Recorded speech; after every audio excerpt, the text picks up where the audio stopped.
Ризамын.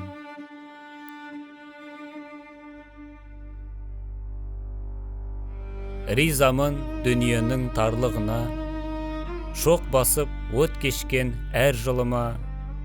Ризамын Тәңірдің жарлығына, боранына, қарына, жаңбырына.